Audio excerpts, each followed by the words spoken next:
சொல்லிட்டு போயிடலாம். நேத்து ஒரு தாயை சந்திச்சேன், ஒரு சினிமாவிலேயோ மற்றதுலயோ நடிக்கிற ஒரு பெண். அந்த பெண் வந்து ஒரு சின்ன கை குழந்தைய வச்சிருந்தா, பேரழகா இருந்தா. வந்து பேசும்போது குழந்தை அப்படி பிடிச்சு இழுக்குது அவளை. எல்லாருக்கும் ஒரு விஷயம் சொல்றேன், குழந்தை இப்பெல்லாம் சாப்பிட்றதுக்கு ரொம்ப வம்பு பண்றதுனால அவ கையில வந்து நாம இந்த மாதிரி மொபைல்லாம் கொடுத்துடுறோம். ஏன்னா நமக்கு சத்து இல்லை, அந்த குழந்தை பின்னால் ஓடி ஓடி அதுக்கு சோறு போடுறதுக்கு நமக்கு சத்து இல்லை. நான் ஒரு விஷயத்தை கண்டுபிடிச்சிட்டு நான் இதெல்லாம் கொடுக்குறதே இல்லை என் பிள்ளைக்கு. நானே அந்த குழந்தைக்கு அது எவ்வளோ ஓடி திரிந்தாலும் சோறு ஊட்டுகிறேன், அந்த ரகசியத்தை சொல்கிறேன்னு சொன்னான். சொல்லுமான்னு பார்த்துட்டே இருந்தேன். அவ என்ன சொன்னா தெரியுமா? குழந்தைங்கள்லாம் முதல்ல சாப்பிடட்டும், அது தூங்குனதுக்கு அப்புறமா நாம சாப்பிடலான்னு நினைச்சிங்கன்னா முடியாது. நீங்க சாப்பிட்டு தெம்பாயிட்டு பிள்ளைய வளர்த்தீங்கன்னா நல்லா அழகா வளர்க்குறான்னு அந்த அம்மா சொல்லுது. நான் நல்லா சாப்பிட்டுட்டு தெம்பா இருந்துட்டு என் பிள்ளையை, நான் அது எவ்வளவு ஓடி திரிஞ்சாலும் ஓடி திரிட்டோம், அதன் பின்னால் ஓடி நான் என்னுடைய வலியை நான் அனுபவிக்காமலேயே அந்த குழந்தையை வளர்க்கிறேன்னா ஒரு வெளிச்சம் திறந்துச்சா? உங்களை நீங்களே முதல்ல பார்த்துக்கோங்க. இங்க இருக்கிற ஆண்களுக்கெல்லாம் சொல்றேன், விருந்தில் உட்காருறீங்கன்னு வச்சுக்கோங்க, ஒழுங்கா பரிமாறணும்னு சொன்னா முதல்ல குழந்தைங்களுக்கும் பெண்களுக்கும் சாப்பாடு போட்டுடுங்க.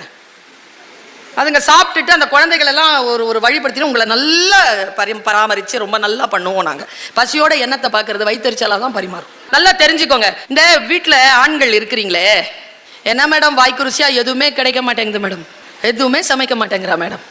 சாப்பிட்டு நல்லா இருக்குன்னு சொன்னாதானே அடுத்த நாளே சமைக்க தோணும். ஊன்னு சாப்பிட்டா சரி, என்னதான் சாப்பிட விருப்பம்னு கேட்டா அது சொல்லிட்டு போய் தொலையலாம்ல. உங்களுக்கு தெரியுமா சமைக்கிறதை விட கஷ்டம் என்ன சமைக்கிறதுன்னு யோசிக்கிறதுங்கிறது எந்த ஆம்பளைக்காவது தெரியுமா? என்னதான் பிடிக்கும்னு சொல்லி தொலைஞ்சிட்டு போங்களேன், நாங்க சமைச்சுதான் வைக்கிறோமே. அதுவும் பக்கத்து வீட்டுல இருந்து வாங்கி வச்சா மட்டும் ஐயோ சூப்பரா இருக்குது இன்னைக்கு என்னன்னு சொல்லி சொல்லி வேற வெறுப்பேத்துறது. ரசிகன் இருக்கின்ற இடத்தில் கலைஞனுக்கு வேலை இருந்து கொண்டே இருக்கும். அவனுக்கு பணம்லாம் முக்கியம் இல்லை. பலே அப்படிங்கிற ஒரு சொல், கண்களில் வெளிச்சத்தோடு உட்கார்ந்து காத்திருக்கிறீர்கள் இல்லை, உங்களை பார்த்தாலே போதும் பேச்சு தானா வரும். நான் ரொம்ப பாதிக்கப்பட்டது கொரோனால, மக்களே இல்லை, ஆனால் ஆன்லைனில் பேசுவோம், நம்ம மூஞ்சியை நாமளே பார்த்து பேசுவோம். அப்படி கூட பேசினேன் நான். இப்போ பாருங்க, எனக்கு மக்கள் கிடைத்திருக்கிறீர்கள், மக்கள் கண்களில் வெளிச்சம் இருக்கிறது. அந்த வெளிச்சத்திற்கான உணவை இன்னும் ஏற்றுவதற்கு தருகிறேன். உயிர் இருக்கிற எல்லாருக்குமே அந்த உயிருக்குள்ளாக ஒரு பொறி இருக்கிறது, ஒரு ஸ்பார்க். இந்த சமைக்கிற பெண்களுக்கு தெரியும். இப்பெல்லாம் அப்படிதான் சொல்ல வேண்டியதா இருக்குது, எல்லாம் ஆர்டர் பண்ணுதுங்க ஆன்லைன்ல, யாரும் சமைக்கிறது இல்லை. சமைக்கிற பெண்களுக்கு தெரியும், ஆண்களுக்கும் தெரியும். இந்த கேஸ் லைட்டர்ல நெருப்பு வருமா? என்ன வரும்? ஸ்பார்க் தான் வரும். அந்த பர்னர்ல இந்த வெளியில வர்றது நீங்க ஆன் பண்ண உடனே நெருப்பா? இல்ல கேஸ் தான். இந்த ஸ்பார்க் அடிச்ச உடனே என்ன ஆகும்? ஸ்டவ் இப்படி பத்திக்கும்ல. நம்முடைய மனசுல இருக்கிற ஸ்பார்க் அடிச்சுதான் நம்ம வாழ்க்கை அப்படி பத்திக்கும், அப்படி போயிடலாம் மேல. ஆனா அந்த ஸ்பார்க்கை கண்டுபிடிக்கணுமே ஒரு பொண்ணு. அந்த கதைக்கு பெயர் இரவு. ஒரு பொண்ணு, கல்யாணமான பொண்ணு, கையில ஒரு 8 மாசம் குழந்தை தூங்குது. காட்சி நல்ல கவனமா கேளுங்க, அப்பதான் புரியும். ஆனால் அது ஒரு மருந்து என்பதனால் நான் அந்த இரவை உங்களுக்கு தருகிறேன். அந்த பெண், அம்மா எவ்வளவு சப்பாத்தி போடணும்? உனக்கு 2, எனக்கு 2, 4 போடு. வாசல்ல இருந்து குரல் கேட்கிறது. மாமியாரின் குரலை கேட்டு பயந்து நடுங்குகிறாள். ஏம்மா அவர் வரமாட்டாரா? ஆமா, அவன் ஊருக்கு போயிருக்கான், வரதுக்கு 4-5 நாள் ஆகும், நீ 4 சப்பாத்தி போடு போதும். என்கிட்ட சொல்லவே இல்லையே, அவர் வரலன்னு சொல்லவே இல்லையேன்னு அழுதுகிட்டு ஓடி வரா. ஐயையே, இந்த பைத்தியத்தை என் பிள்ளைக்கு கட்டி வச்சு நான் படுற பாடு அப்படின்ட்டு திட்டுறா. அந்த இரவு வந்து அவ சப்பாத்தி போடுறா, அவ சாப்பிடல, 2 மட்டும் போட்டுட்டு போய் உள்ள போய் உட்காந்துக்கிறான். அவளுக்கு எப்பவுமே கணவன் இல்லாத நேரத்தில் அந்த அறைக்குள் யாரோ ஒருவர் வருகிறார்கள். ஆனா அதுக்கு உடல் இல்லை, அது ஏதோ ஒரு அமானுஷ்யமா வருது, அவளை சின்ன பின்னப்படுத்துது. காலையில எழுந்திருச்சு பார்த்தா அவ உடம்புல ஒரு மருத்துவ தடயங்கள் எதுவும் இல்லை, உயிரியல் தடங்கள் எதுவும் இல்லை. ஆனால் அவள் ஆழ் மனதிற்கு தெரியும் அவள் அங்கே துன்புறுத்தப்பட்டாள். இதை எவ்வளவோ சொல்றா தன்னுடைய கணவர் கட்டையும் தன்னுடைய மாமியார் கட்டையும். அம்மா அவர் இருக்கும் போது மட்டும் எனக்கு இந்த பிரச்சனை வர்றதில்லை, அவர் இல்லாத போது யாரோ வந்து என்னை சிரமப்படுத்துறாங்க. டாக்டர் கிட்ட கூட்டிட்டு போய் சொல்றாங்க, அப்படிலாம் எதுவுமே உடம்புல இல்லைங்க, அதெல்லாம் மனப்பிராந்தி. அவ துடிக்கிறா, துள்றா. எவ்வளவோ அவன் புருஷன் இருக்கான்ல, அவன் என்ன நினைக்கிறான்? ஓ, தான் இவளுக்கு வேண்டும் என்று சொல்லிதான் இவள் நடிக்கிறாள். அவளை இன்னும் இந்த ஆண்களுக்கு மட்டும் நான் சொல்றேன், பெண்களே, நீ இல்லை என்றால் என்னால் ஒன்றும் செய்ய முடியாது என்று சொன்னால் அதற்கான தகுதியுடைய ஆண்களிடத்தில் மட்டும் அதை சொல்லுங்கள். அதற்கான தகுதி அவர்களுக்கு இல்லை என்றால் அவர்கள் உங்கள் அடிமையை விட உங்களை கீழாக நடத்துவார்கள் என்று சல்மா பேசுகிறாள். அந்த தகுதி இருந்தா சொல்லுங்க. நீ இல்லாம நான் கிடையாதுப்பா, நீ தான்ப்பா என்னுடைய ஆயுள்னு நீ சொன்ன நான் அவன் நம்புகிறான் என்றால் சொல்லுங்கள். இல்லை என்றால் அது அவர்களுக்கான மன பிரச்சனையாகத்தான் அவர்கள் எடுத்துக்கொள்வார்கள். மேட்டிமையில் மிளிருவார்கள், உங்களை இன்னும் இன்னும் அடிமைப்படுத்துவார்கள். சொல்லிட்டு அவ சொல்றா, வெளியில வந்து உட்கார்றா. அவளுடைய ஃப்ரெண்டு ஒருத்தி பக்கத்து வீட்டுல இருந்து வரா. இதுதான் கதையினுடைய ட்விஸ்ட். அந்த பொண்ணுகிட்ட அவ பேசும்போது சொல்றா, என்னன்னு தெரியல, அவர் இல்லாத நேரத்தில் மட்டும் ராத்திரி ஒருத்தன் வர்றான். ஆனால் அவனுக்கு உருவமே நான் சொல்ல முடியாது. ஆனால் ஓரளவு என்னால் கற்பனை பண்ண முடியுது. ஆனால் நான் ஆழ் தூக்கத்தில் போகும்போது தான் அவன் வரான். ஆனால் அவன் வந்து என்னை சிரமப்படுத்துறான். ஆனால் நான் இதை சொன்னால் யாரும் நம்ப மாட்டேங்கிறானோட நான் பல பல பல பலன்னு அழுதுட்டு கையை பிடிச்சிட்டு சொல்கிறா, அம்மா சந்திரா, நீ வீட்டில் இருக்கிறதுக்கு முன்னால் அந்த வீட்டில் நான் தான் இருந்தேன். அது எங்கள் வீடு தான். நான் ஊருக்கு போயிருந்தேன். நான் இப்போ தான் வந்து குடும்பத்தை நடத்துகிறேன். நான் இந்த மாதிரி பண்ணிட்டேன், பிரச்சனை வருதுன்னு சொல்ல சொல்ல அவங்க கேட்கவே இல்லை. எனக்கும் இத்தகைய அனுபவம் அந்த வீட்டில் நிகழ்ந்தது. என்ன காரணம்னா, ஒரு குடியானவன் இருந்தால் அவன் தூக்கு போட்டு செத்துட்டான். அவன் இப்படி பண்ணுறான்னு சொல்லிட்டு எனக்கு தெரியும். அடுத்தது இப்போ உனக்கு தெரியும். உன் வீட்டில் நம்ப மாட்டேங்கிறாங்கல்ல, என் வீட்டில் பல பிரச்சனைக்கு அப்புறமா நம்பி அந்த வீட்டை உங்களுக்கு வித்துட்டாங்க, நீ பார்த்துக்கன்னு சொல்லிட்டு போயிடும். அவளுக்கு இன்னும் பயமாக இருக்குது. அவள் கணவன் வருகிறான். அவள் கணவனிடத்தில் சொல்கிறான், இப்படி இருந்துதாங்க, அந்த அந்த ஆள் தான் வந்து என்னை கஷ்டப்படுத்திட்டு இருக்கான், நீங்கள் கொஞ்சம் என்னை விட்டு போவாதீங்கன்னா. சி, உனக்கு அம்மா அப்பா இல்லாத அனாதை நீ, உன்னை கல்யாணம் பண்ணிக்கிட்டதே பெரிய விஷயம், பொம்பளை பிள்ளை வேலை பெற்றுட்டேன்றதுனால உனக்கு கூட வச்சிட்டு இருக்கிறேன். நீ இந்த மாதிரி பைத்தியமாக இருக்கிற, எவனாவது வருவான் நான் உள்ள. அதான் வெளியில் தாப்பால் போட்டு தானே எங்கள் அம்மா தூங்குது, வாசலில் தானே படுத்து தூங்குது, தாப்பால் அப்படியே தானே இருக்குது, உள்ள எவன் வரான், எவனும் வரல, நீ வேணும்ன்ட்டு குடும்பத்தை கலைக்கிறதுக்காக இப்படி பண்ணுறது என்னென்னமோ பேசுகிறாங்க. இன்னிலேருந்து நான் 20 நாளுக்கு வரல அப்படின்னு சொல்லிட்டு அவன் போறான். கதை முடியுது, போறான்.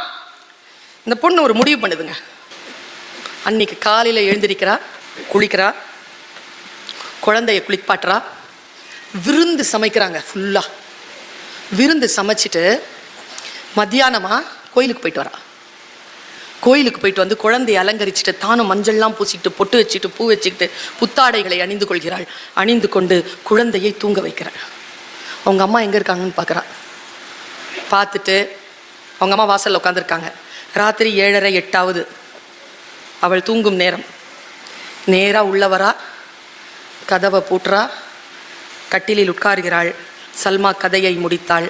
அவள் அவன் வருகைக்காக காத்திருக்க தொடங்கினாள். சொன்னல பயந்து போவீங்கன்னு, ஒரு விஷயத்த சொல்கிறேன். பெண்களை துன்புறுத்தாதீர்கள். நீங்கள் துன்புறுத்தினால் அவள் எதனால் துன்புறுகிறாளோ அதை அவள் விரும்பத் தொடங்குவாள். அவளுடைய உளவியலை புரிந்து கொள்ளுங்கள். அவளை நீங்கள் அரவணைத்துக் கொள்ளுங்கள். அவள் உங்களுக்காகவே இருக்கக்கூடியவள், உங்களுக்காகவே வாழக்கூடியவள். நான் சொல்லட்டுமா, அம்மா அப்பாவை மட்டும் விட்டுட்டு வரல, கொலச்சாமியை கூட சாதியை கூட விட்டுட்டு உங்களோட வரா. நீங்க எதுவாக இருக்கிறீர்களோ அதுவாக தன்னை மாற்றிக்கொள்கிறாள். தன் தகப்பன் தாய் இறந்தாலும் கூட அவள் கோயிலுக்கு போகாமல் எல்லாம் இருப்பதில்லை. அவள் உங்களோடையே வாழ்ந்து உங்களுக்காகவே அவள் இருக்கிறாள் என்றால் அவளை புரிந்து கொள்ளுங்கள். இதுதான் மார்ச் 8 செய்தி. நீங்கள் மறந்து விடவே கூடாது என்பதற்காக நான் சொல்லுகின்ற இந்த செய்தி எல்லாம் ஒவ்வொரு பொருண்மையில் அடங்கி இருக்கக்கூடிய வீரியம் மிகுந்த விதைகள். அதுல ஒண்ணு புரிஞ்சிருச்சுனாலும் போதும், ஒண்ணு புரிஞ்சிருச்சுனாலும் போதும். நான் இப்படி தொடங்குகிறேன், அந்த அந்த அந்த கருத்தை இப்படி தொடங்குறேன். நம்ம எல்லாருக்கும் உயிர் இருக்கு இல்லைங்க, நம்ம எல்லாரும் உயிரோட தானே இருக்கோம். இவ்வளவு சந்தோஷமான விஷயம் தெரியுமா? சிரிக்கலாம்ல, இவ்வளவு பெரிய விஷயங்க அது. சத்தியமா நம்புங்க. நேற்று நைட்டு இருந்த 800 கோடி மக்கள்ல இருந்து 5 லட்சம் பேர் இன்னைக்கு காலையில உயிரோட இல்லை. நம்மளை இயற்கை விட்டு வைத்திருக்கிறது, நாம் உயிரோடு இருக்கிறோம். எவ்வளோ பெரிய விஷயம் அது. இப்போ சொல்றேன்ல, புதுசா படிச்ச மாதிரி சொல்றேன்ல, 250 ரீல்ஸ் பாக்குறீங்க. இன்னைக்கு காலையில பார்த்தா ஒரு ரீலை சொல்லுங்க, இப்போ ஞாபகமே இருக்க மாட்டேங்குதுங்க. படித்தால் நினைவில் நிற்கும். ஏன் தெரியுமா? இந்த கேமரா மிக மிக வலிமையானது. படித்தால் ஒருபோதும் மறக்காது. மறக்கிற மாதிரி தெரியும், ஆனா மறக்காது. அதனால் தான் சொல்லுகிறேன், இதை நான் படித்தேன். இது மார்ச் 8 என்னுடைய டிப்ஸ், முக்கியமா பெண்களுக்கு இல்லை, ஆண்களுக்கு. பல நேரங்களில் மேடம், விமென்ஸ் டேயை தயவு செஞ்சு பொம்பளைங்களை வச்சு கொண்டாடாதீங்க, ஆம்பளைங்களையும் கூப்பிடுங்க. ஏன்னா அவங்க கிட்ட சொல்றதுக்கு தான் அவ்வளவு விஷயம் இருக்கு. ரொம்ப சுலபமான விஷயம் என்ன தெரியுமா? ஒரு பெண் ஜெயிக்கிறதுக்கும் ஒரு ஆண் ஜெயிக்கிறதுக்கும் நடுவில் இந்த 2 பேரும் ஜெயிக்கிறதுக்கு ஒரு 40-50 வருஷம் இருந்தா போதும். நான் அவங்க ஐயா உட்காந்துருக்காருல, அவர் ஜெயிக்கிறதுக்கு ஒரு 40 வருஷம் போதும். ஆனா இந்த அம்மா வந்து மேடையில் உட்காரத்துக்கும் நான் மேடையில் பேசுறதுக்கும் பின்னால 1000 வருஷம் இருக்கு. மாவட்ட ஆட்சியர் அவங்க வந்து உட்காரத்துக்கு பின்னால 1000 வருஷம் போராட்டம் இருக்கு. உட்கார்ந்துட முடியுமா? பெண்களுக்கு கிடைச்சிருமா? இல்ல, பெண்களுக்கான விட மாட்டாங்க. அந்த போராட்டம் இல்லை. அம்பேத்கரை பேசினாரு, அவர் ஒரு விஷயத்த சூப்பரா சொல்றாரு, எனக்கு ரொம்ப பிடிக்கும் அம்பேத்கரை. நீ வசதி எல்லாம் எனக்கு சலுகை எல்லாம் கொடுக்காத, அதிகாரத்தை கொடு. அதிகாரத்தை கொடுத்தனா நான் எனக்கான உரிமையை எடுத்துக்கிறேன், நீ என்ன சலுகையை கொடுக்குற? இதான் அம்பேத்கர். தந்தை பெரியார் யாரு தெரியுமா? எல்லோரையும் பார்த்து நான் எல்லோரையும் விட உயர்ந்தவன் யாராவது சொன்னா, என்னை விட யாரும் உயர்ந்தவன் இல்லை என்று சொல்லுவது அல்ல சுயமரியாதை. நான் யாரையும் விட உயர்ந்தவன் இல்லை என்று எப்பொழுது ஒருவன் நினைக்கிறானோ அவன் சுயமரியாதைக்காரனாக இருக்கிறான். இப்படித்தான் நான் பெரியாரை புரிந்து கொள்கிறேன். எங்க அப்பா சொல்வார், எது உன் மனதை பாதிக்கிறதோ அதை மட்டும் மக்களிடத்தில் சொல். ஒன்னும் ஒரு பரவசம் வரும் பாருங்க, அந்த பரவசத்தை சொல்லிட்டேன்னா எனக்கு பணம், புகழ், செல்வாக்கு எல்லாம் வாய்க்கும். என் வாழ்வின் ரகசியம் அது. என்னை எது பரவசப்படுத்தியதோ அதை நான் மக்களுக்கு கடத்துகிறேன். என்னை பரவசப்படுத்திய, என்னில் ஏதோ ஒன்றை திறந்து விட்ட, என் மனக்கண்களின் வெளிச்சத்தை பாய்ச்சிய ஒரு சம்பவத்தை நான் சொல்லுகிறேன். ரோஜா அத்தர். ரோஜா அத்தர் அதை எழுதியவர் ஹைதராபாத்தை சார்ந்த ஒரு தெலுங்கு எழுத்தாளர். அதை தமிழிலே மொழிபெயர்த்து, மொழிபெயர்ப்புக்காக சாகித்ய அகாடமி அந்த புத்தகத்தை பிரிண்ட் பண்ணியிருக்கு. நீங்க இந்த கடைகள்ல மொழிபெயர்ப்பு நூல்கள், சாகித்ய அகாடமி போன்ற நூல்கள், ஓஷோவனுடைய நூல்கள், எஸ் ராமகிருஷ்ணன் வந்தார்ல அவருடைய நூல்கள், அழகிய பெரியவனுடைய நூல்கள், இமயத்தினுடைய நூல்கள், இந்த நூல்களை ஜெயமோகனுடைய நூல்கள் இருக்கும். நான் கேட்டு வாங்கி கொண்டேன். ஒரு மிகப்பெரிய ரோஜா அத்தர் லெகசி கொண்ட, பாரம்பரிய புகழ் கொண்ட ஒரு வியாபாரி தன்னுடைய ரோஜா அத்தரை கையில் எடுத்துக்கொண்டு ஒரு மிகப்பெரிய ரசிகனை தேடி வருகிறான். அந்த ரசிகன் எங்கே இருக்கிறான் என்றால், ரோஜா அத்தரை கையில் எடுத்துக்கொண்டு ஒரு மிகப்பெரிய கலைஞன் தன்னுடைய ரசிகனை தேடி புறப்பட்டான். பெரிய குதிரை கடல்ல வந்து, கப்பல்ல வந்து இறங்கி குதிரையை வாங்கி, பொருள் கொடுத்து குதிரையை வாங்கி அவன் வரான். மேற்கு வங்கத்திலிருந்து வருகிறான், ஹைதராபாத்துக்கு வரான். பெரிய குதிரை, அவனே அந்த 6 அடி 3 அங்குலம், அவனுக்கு மேல ஒரு டர்பன், ஆஜானு பாகுவான ஈரானி. அப்படி வரான், தேடி வந்து இறங்கிட்டான். 1 மாச பயணத்துல வந்து லேண்ட் ஆயிட்டான் ஹைதராபாத்க்கு. ஹைதராபாத் அவன் நினைச்ச மாதிரி இல்ல. அவன் நிசாமை சந்திக்கணும்ன்றான். நிசாமை சந்திக்க முடியாதுங்கிறாங்க. யாரையாவது காட்டுப்பா, அவங்கள மூலமா நான் நிசாமை பார்க்கறேன், என் ரசிகனை நான் சந்திக்கணும். அவர் அத்தரை ரொம்ப குறிப்பு சொல்றேன் உங்களுக்கு. இந்த உலகத்திலே விலை மதிப்பற்றது எதுன்னு கேட்டீங்கன்னா, ரொம்ப விலையானது வைரம் நினைக்கிறீங்களா? கிடையாது. வைரத்தை விட விலை மதிப்புள்ளது ஃப்ரேக்ரன்ஸ், அந்த வாசனை திரவியம். ஒரு அவுன்ஸ் அவ்வளவு விலை, ₹1,00,000 மேல போகும். இவ்வளவுதான் இருக்கும். அவன் சொல்றான் வந்து சொல்றான், ஐயா நான் ஏன் நிசாம பார்க்கணும்னு சொல்றேன்னா, இந்த அத்தர் இருக்குல்ல, இந்த அத்தரை, ஒரு அவுன்ஸ் அத்தரை எடுக்கணும்னா நான் 10 லட்சம் பூக்களை கடந்தாக வேண்டும். அதை ப்ராசஸ் பண்ணி அதை நசுக்கி எடுத்த ஆயில் தான் அது. அது ஒரு தடவை உங்க உடம்புல பட்டுருச்சுன்னா பல வருஷம் ஆகுமா அந்த வாசனை போறதுக்கு. அந்த மாதிரி நான் ப்ராசஸ் பண்ணி, அதுதான் எங்க குடும்பத்தினுடைய வழக்கம். நான் இந்த மாதிரி ஒரு அத்தரை நான் கொண்டு வந்திருக்கேங்கிறது உங்க நிசாம் கிட்ட சொல்லுங்க. ஒருத்தங்கிட்ட கூட்டிட்டு போறாங்க. அவர் திவான், தொப்பெல்லாம் வச்சுக்கிட்டு ஒரு திவான்ல படுத்துட்டு இருக்கிறார். நம்ம வந்து இந்த ஃபர்னிச்சர் கடைக்கு போனா திவான் ஒரு விஷயம் கிடைக்குது இல்ல, அதுல தான் உட்கார்ந்து இருந்ததுனால தான் அது திவான். திவான் உட்கார்ந்துருக்கான். திவான் கிட்ட போய் சொல்றாரு, நான் நிசாமை சந்திக்க வேணும். நிசாம் எல்லாம் பார்க்க முடியாது, எதுக்கு பார்க்கணும் உனக்கு? இல்லை, நான் அத்தர் கொண்டு வந்திருக்கிறேன். சரி, அது அத்தர் காட்டு. அவன் உஷாரு. அவன்கிட்ட இருக்கிற மாஸ்டர் பீஸ் தான் ரோஜா அத்தர். அவன்கிட்ட மொத்தம் 3 பீஸ் இருக்கு. ஒன்னு சாண்டில், ஒன்னு ஜாஸ்மின், ஒன்னு வந்து ரோஜா. 3 இருக்கு. அவன் பார்க்கறான்.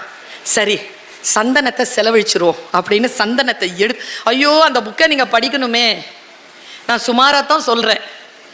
அவ்வளோ அழகா எழுதிப்பாருங்க. அவர் மொழிபெயர்த்த ஆளினுடைய கரங்களுக்கு கோடி வணக்கங்கள். ஒரு மொழியை இன்னொரு மொழிக்கு எழுதி அதை வசீகரிக்க செய்கின்ற ஆற்றல் மொழிபெயர்ப்பாளர்களுக்கு உண்டு என்பதனால் தான் மொழிபெயர்ப்பாளர்களுக்கு அவ்வளவு விருதுகள் வழங்குகிறது உலகம். பாருங்க, அவன் உட்கார்றான். அப்படி ஒரு காலை எடுத்து வச்சுட்டு, ஒரு காலை மண்டிட்டு, தன்னுடைய பெரிய ஒரு வெல்வெட் அங்கியில் இருக்கக்கூடிய ஒரு பகுதி அப்படி எடுத்து அந்த அங்கியை அப்படி முன்னால போடுறான். போட்டு அந்த பேழையை எடுத்து அந்த திவானுக்கு முன்னால் அப்படி ஆஜானுபாகுவான ஒரு உயரம் ஆன மனிதன் இப்படி தாழ்ந்து இப்படி சலாம் சொல்லி அந்த பேழையை அப்படி கொடுக்குறான். கொடுக்குறதே அவ்வளோ அழகா இருக்கு. ஆனால் நம்ம திவான் வந்து புடுன்ட்டு குக்கா குடிச்சிட்டு இருக்கிறாரு. டேய், அவன் என்ன கொடுக்குறான் வாங்குடாங்கிறார். அப்போ அப்படி நிமிர்ந்து பார்க்குறான். இவன் ரசிகன் இல்லை என்பது தெரிந்து போய் மனம் வலிக்கிறது அவனுக்கு. அந்த அத்தரை கொண்டு வாடாண்ணா. கொண்டு வந்த உடனே அதை பார்த்துட்டு இத்துணுன்னு இருக்குல்ல, இதையா நிசாமுக்கு கொடுக்க போகிற, தூக்கி போடுறான். பின்னால் இருக்கிற காவலாளி அதை பிடிச்சிக்கிறான். இது எனக்கு உடனே எதை காட்சி தெரியுமா ஞாபகம் வந்துச்சு, மைக்கேல் மதன காமராஜ் படத்தில் இந்த குஷ்பு மேடம் வந்து ஒரு சின்ன அரிசியில் தாஜ்மஹாலை வரைஞ்சி கமல் சார்கிட்ட கொடுப்பாங்க. கமல் சார் சமையல்காரரு. அதை எடுத்து நறுக்குன்னு கடிச்சிட்டு பழைய அரிசி அப்படிம்பாரு. அந்த ரேஞ்சில், அந்த குஷ்பு மேடம் ரேஞ்சில் நிற்கிறான். அவன் பார்க்குறான், உள்ளே கொண்டு போய் கொடு அப்படின்ட்டு. போ அடுத்த வாரம் வான்றான். அவனுக்கு புரியவே இல்லை, என்னடா கொண்டு வந்த 3 சொத்துல ஒரு சொத்து போயிருச்சேன்ட்டு போறான். இன்னொரு ஆள் கிட்ட கொண்டு போய் நிறுத்துறாங்க. இன்னொரு ஆள் அதே மாதிரி அவன்கிட்ட இருக்கிற ஜாஸ்மினை வாங்கிக்கிறான். இப்ப அவன்கிட்ட இருக்கிறது ரோஜா அத்தர் மட்டும் தான். அவன் அந்த ரசிகன் இடத்தில் சேர்க்கணும், இல்லைன்னா இவ்வளவு துயரப்பட்டு வந்ததில் அர்த்தம் இருக்காது. அவனுக்கு பணம் வேண்டாம், புகழ் வேண்டாம், எதுவும் வேண்டாம். நான் ஒரு கலைஞன் என்பதனை என் ரசிகனுக்கு நான் தர வேண்டும். அந்த உலகத்திலேயே அத்தருக்காகவே வாழ்கின்ற அந்த நிசாமை நான் இவ்வளவுதான் அவனுக்கு நோக்கம். ஒரு வாரம் நிக்கிறான் பசியோட. தேத்தண்ணி குடிக்கும் பொழுது ஒரு டீ கடைக்காரர் சொல்றார், நிசாம் வந்து வியாழக்கிழமை சாயந்தரம் நிசாமுத்தீன் தர்காவுக்கு போவார். அங்கே போய் தான் அவர் வந்து தொழுகை நடத்துவார். அவர் அப்படி சாயந்தரம் கிளம்பும் போது பார்க்கலாம், இல்லைன்னா வெள்ளிக்கிழமை காலையில் கிளம்புவார். அவன் சாயந்தரம் வந்து பார்க்குறான், இல்லை வெள்ளிக்கிழமை காலையில் நிசாம் கிளம்புறாங்க. ஐயோ, புக்கு வாங்கிட்டு போய் படிங்க. சரியா, நான் சாப்பிட்ட ருசியையே பார்த்துட்டு இருக்கிறீங்க, நீங்கள் சாப்பிட வேண்டாமா? போறாங்க. அவன் காலையிலங்க சூரிய உதயத்துக்கு முன்னாலேயே போய் நின்னுறான். நிசாம் வரதுனால நிறைய பேர் நின்னுறாங்க அந்த இடத்துல. அவன் ரொம்ப உயரமா இருக்கான்ல, அவனுக்கு தெரிஞ்சிருது அவன் யாரோ நிக்கிறான்றது. அந்த திவானோ இன்னொரு ஆட்டையம் போட்டான்ல, அந்த 2 பேருக்கான வேலைக்காரங்களே அவனை பிடிச்சிட்டாடா அப்படின்னு சொல்றாங்க. அந்த போலீஸ்காரனுக்கும் அந்த கலைஞனுக்கும் நடுவில் நடக்கிற போராட்டம் 2 பக்கம். தப்பி தப்பி தப்பி தப்பி தப்பி திரிஞ்சு கடைசியா போய் நிற்கும் போது பிடிச்சிடுறாங்க. அவன் எல்லாத்தையும் மீறிட்டு வெளியில வர்றதுக்கோ, ஐயோ கடவுளே, அந்த கடைசி பக்கம் மட்டும் ஸ்லோ மோஷன்ல போகுதுங்க கதை. நம்புவீங்களா நீங்க? ஸ்லோ மோஷன்ல போகுது. கடைசி பக்கத்துல என்ன பண்றான் தெரியுமா? எல்லாரையும் அப்படி பார்த்து ஒரு தள்ளுறான் பாருங்க, எல்லாரும் போய் விழுறாங்க. அந்த பேரியர் கார்டை அப்படி தாண்டி போறான். கரெக்டா குதிரை வருதுங்க. தன்னுடைய பரிசை பார்க்கறான், எடுத்து அவங்க கிட்ட கொடுத்துடலான்னு. அதுக்குள்ள இன்னொரு போலீஸ்காரன் வந்து கழுத்தை பிடிச்சிட்டு,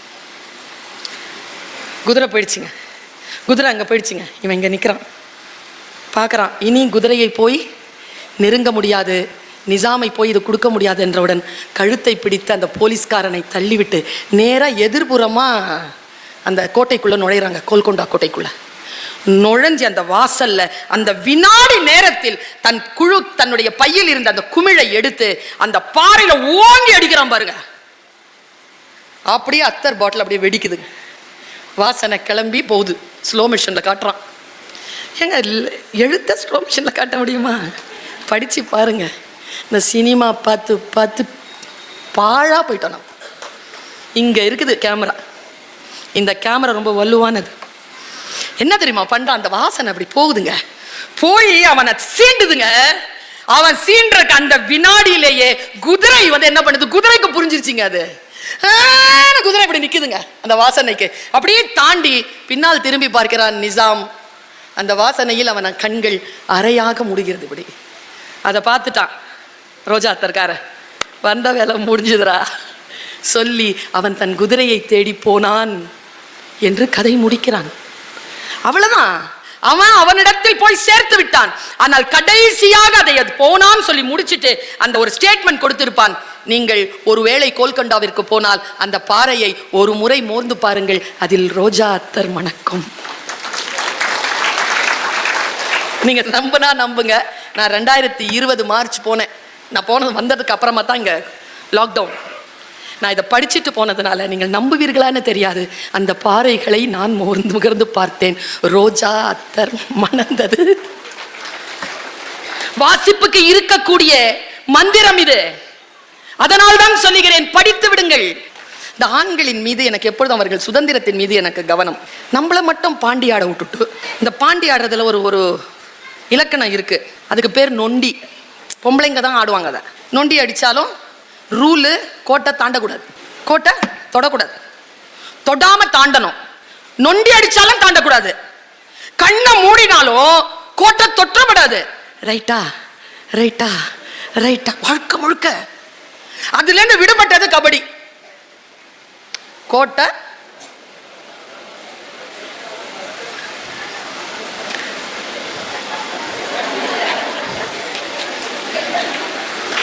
தொடணும், எதிராளியை சீண்டணும், சிக்க கூடாது, சேஃப்டியா வந்துடணும்.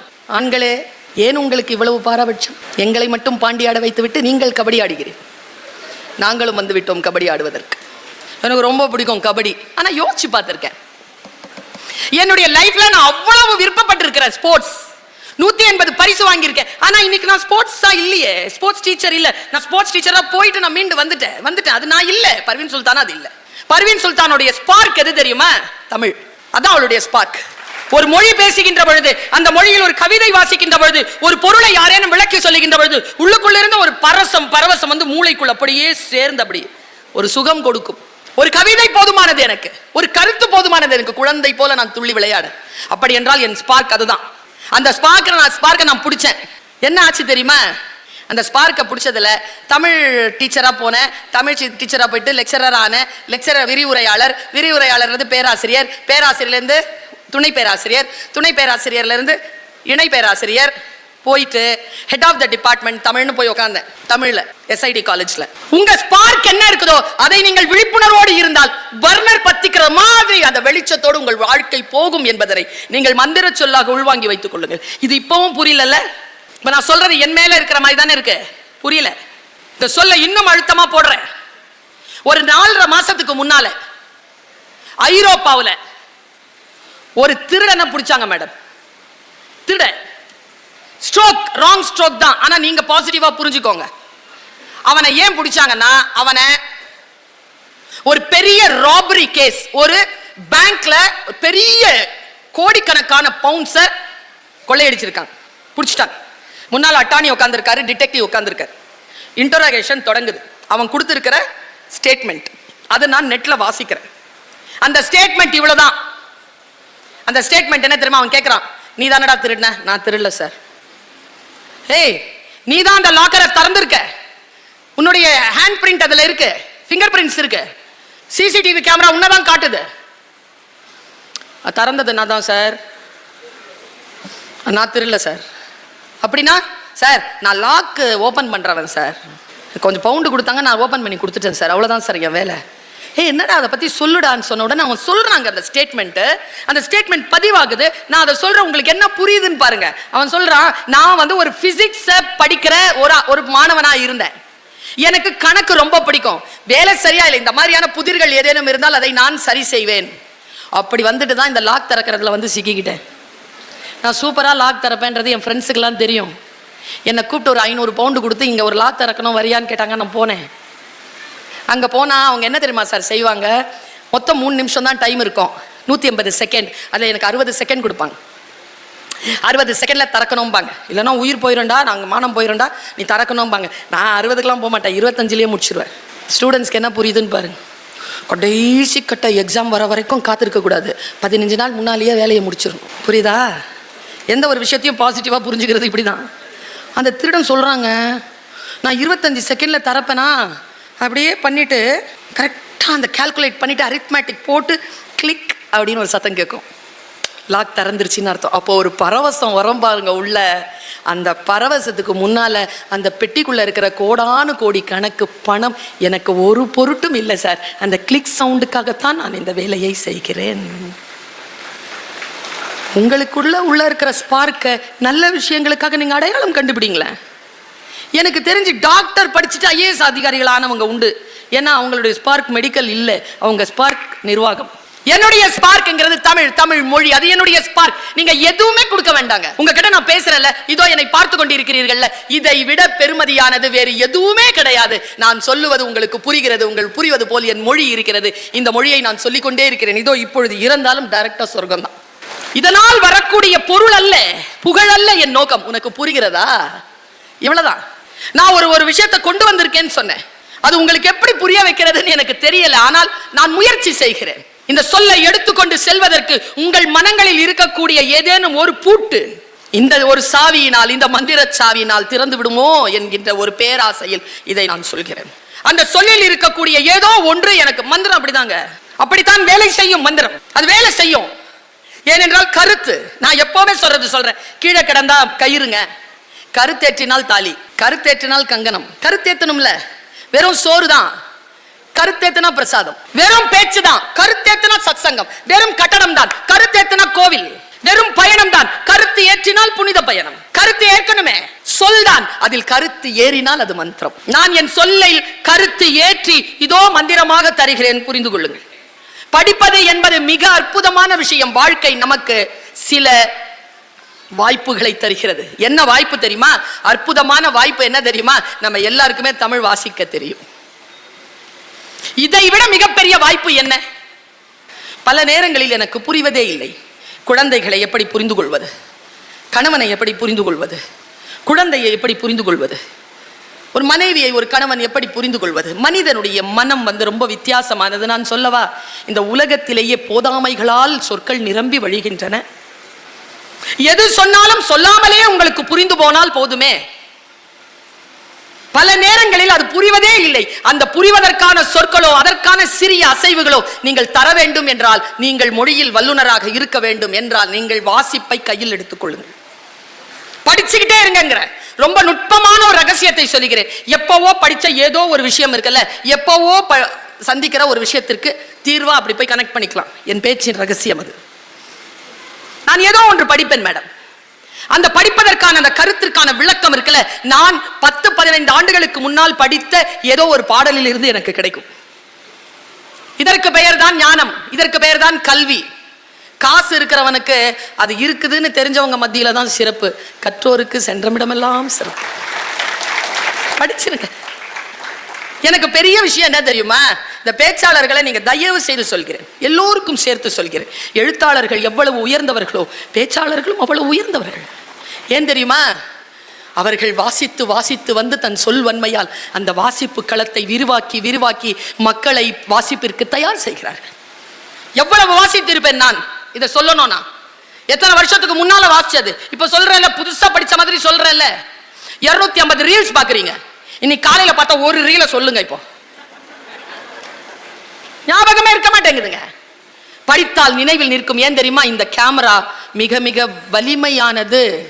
படித்தால் ஒருபோதும் மறக்காது. மறக்கிற மாதிரி தெரியும், ஆனா மறக்காது. சொல்லே மந்திரம். நன்றி, வணக்கம்.